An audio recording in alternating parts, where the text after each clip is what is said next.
Hello everybody, welcome back to another new video of learn with Bhavna. अब हम start करें question 8 of MSO 004, sorry question 18 of MSO 004, जिसमें हमारा question 18 है alliance and descent theory पे। Right, जब हम बात करते हैं अलायंस की तो हम बात करते हैं रिलेशन फॉर्मेशन की। तो आप ये देखो कि सोसाइटी के अंदर कैसे आप जो रिलेशंस है वो फॉर्म करते हो परमानेंट बेसिस पे। तो अलायंस के अंदर मैरिजेस, राइट, वो उस मैरिजेस का कॉन्सेप्ट आ जाता है वहीं पे।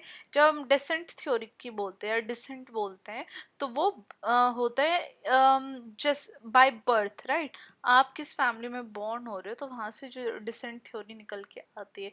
तो ब्लड लाइन से ये डिसेंट थ्योरी रिलेटेड है और अलायंस थ्योरी रिलेटेड है मैरिज से। तो जो रिलेशन मैरिज के बाद फॉर्म होते हैं वो अलायंस में होते हैं और जो बाय ब्लड होते हैं वो डिसेंट में आते हैं। राइट, अब जब स्टार्ट करते हैं आंसर तो आप फर्स्ट पैराग्राफ हमेशा इंट्रोडक्शन का रखोगे।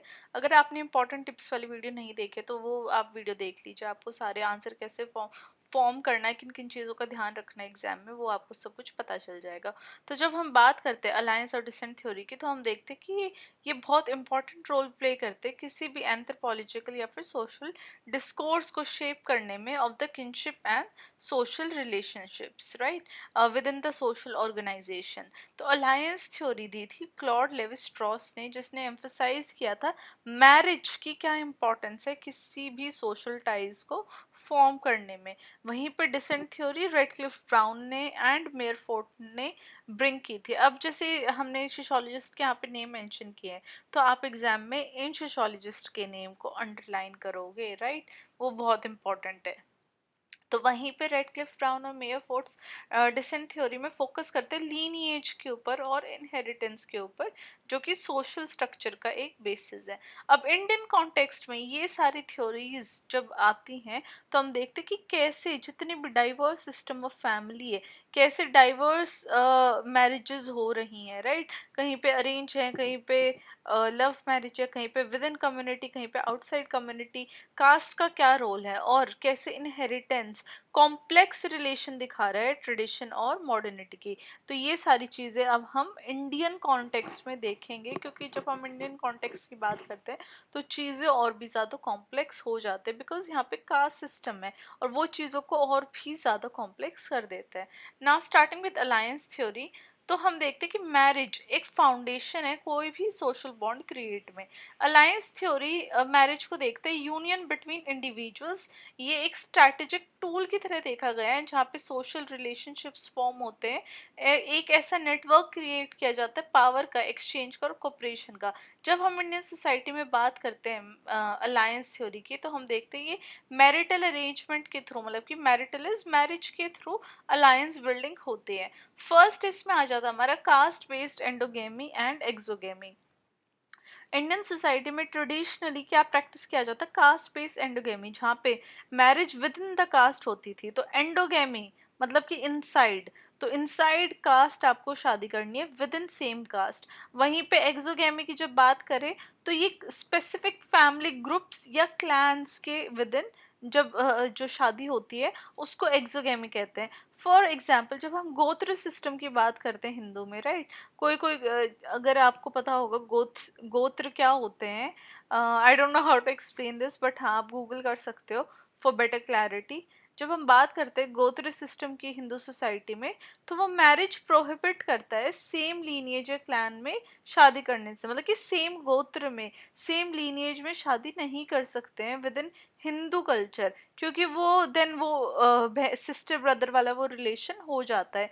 वहीं पे इंडिविजुअल्स को कहाँ मैरी करना होता है, आउटसाइड देयर गोत्र।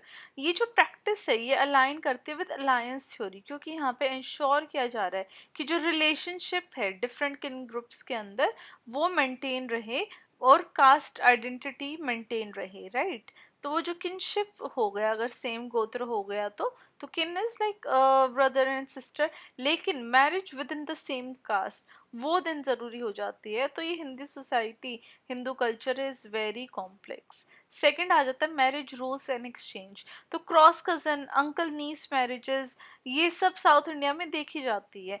ये मैरिटल स्ट्रेटजीज दिखाते हैं जिसकी वजह से फैमिली टाइज और भी स्ट्रॉन्ग हो जाता है, जो प्रॉपर्टी है वो फैमिली के विद इन ही रह जाती है। राइट, ये सारी प्रैक्टिसेस क्या है, मैरिज को एक सेंट्रल रोल जहाँ पे अलायंसेस क्रिएट हो रहे हैं, रिलेशनशिप बन रहे हैं, और वहीं पे इकोनॉमिक स्टेबिलिटी आ रही है। बिकॉज अगर मैरिज विद इन फैमिली होएगी तो रिसोर्सेज डिवाइड नहीं होते हैं, जो प्रॉपर्टी है वो फैमिली के अंदर ही रह जाती है, राइट, उनको डिवीजन देखने को नहीं मिलता। ना थर्ड हमारा आ जाता है हाइपरगैमी एंड डाउरी। जो प्रैक्टिस है हाइपरगैमी की, जहाँ पे विमेन मैरी करती है एक हायर स्टेटस फैमिली में, ये एक और तरीका है अलायंस बिल्डिंग का।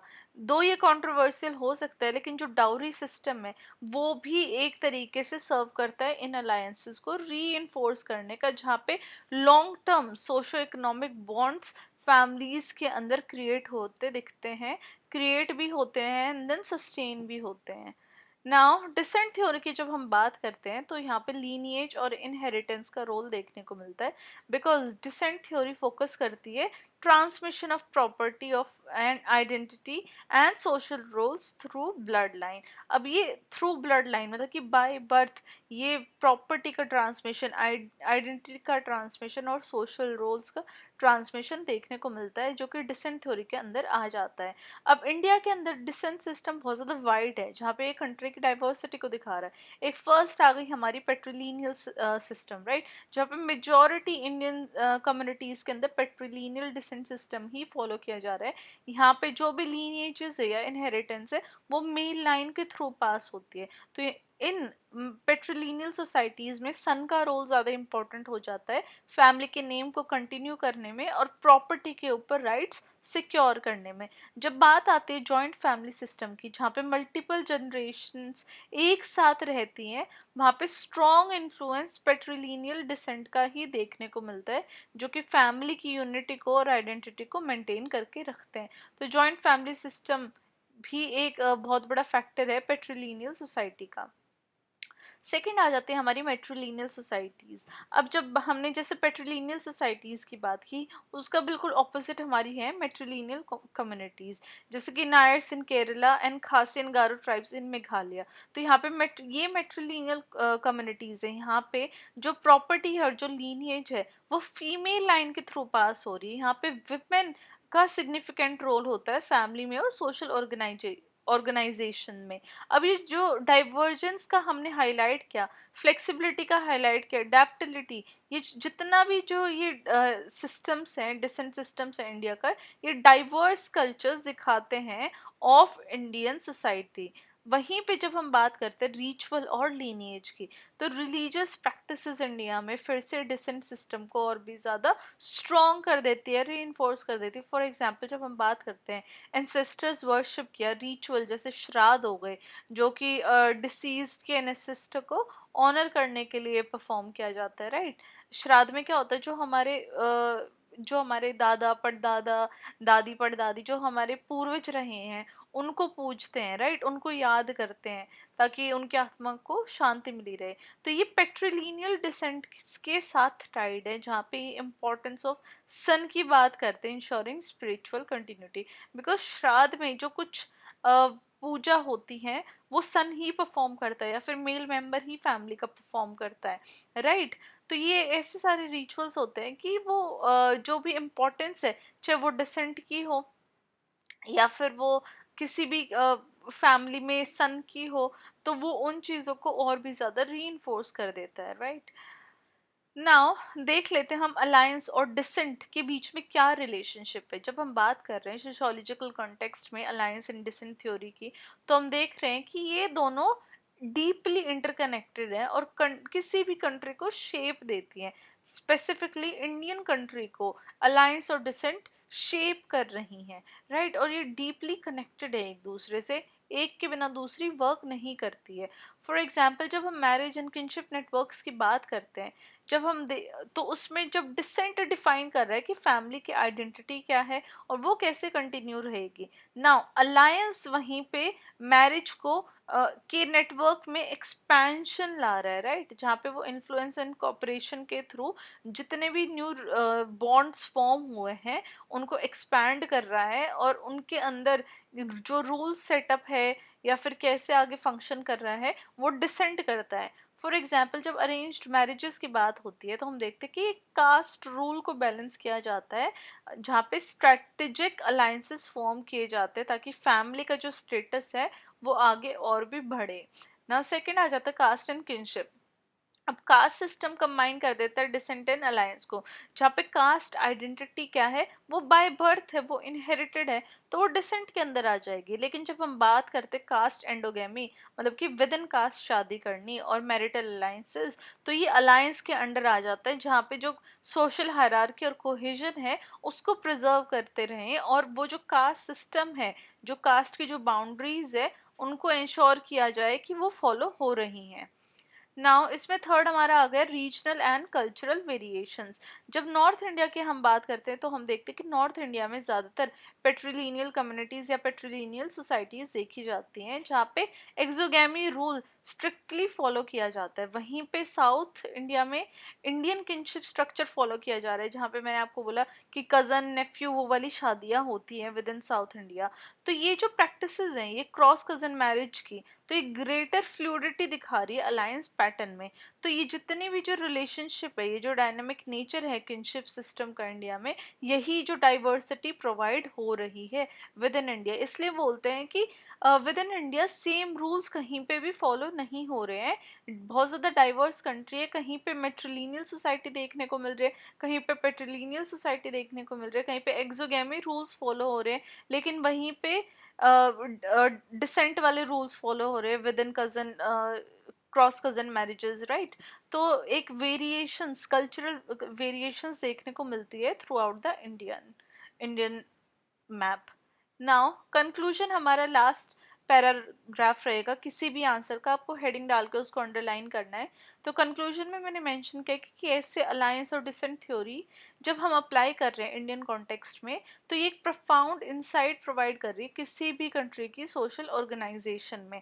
डिसेंट थ्योरी अंडरस्टैंड करने में हेल्प करती है कि लीनिएजेस और इनहेरिटेंस कैसे इंपॉर्टेंट है, कैसे वो किसी भी फैमिली को और सोसाइटी के रोल्स को शेप करती है। वहीं पे अलायंस थ्योरी हाईलाइट कर रही है कि मैरिजेस का क्या रोल है विद इन द सोसाइटी, कैसे वो सोशल कोहेजन लेके आ रहे हैं, और कैसे नेटवर्क्स फॉर्म होते हैं थ्रू मैरिज। टुगेदर ये दोनों concept descent and alliance Indian society के अंदर बैलेंस लेके आते हैं विद ट्रेडिशन एंड अडेप्टेबिलिटी, जहाँ पे कंटिन्यूटी एक फॉर्म हुई रहती है और चेंजेस भी देखने को मिलते हैं with change in marriage patterns, right. अब क्योंकि डिसेंट के थ्रू तो चेंज नहीं आएगा, डिसेंट तो बाय बर्थ जो चीज़ है डिटरमाइंड वो है, लेकिन थ्रू अलायंस चेंजेस देखने को मिलते हैं with in the society. Now जब भी हम इन डायनामिक्स को अंडरस्टैंड करते हैं तो हम देखते हैं कि इंडियन सोशल फैब्रिक कितना कॉम्प्लेक्स और रिच है। तो अपने आप में जो इंडियन सोसाइटी है, वो उसका जो कॉन्सेप्ट है वो काफ़ी कॉम्प्लेक्स है और उसको एक तरीके से नहीं समझा जा सकता, राइट। तो ये हमारा आंसर था अलायंस और डिसेंट पे।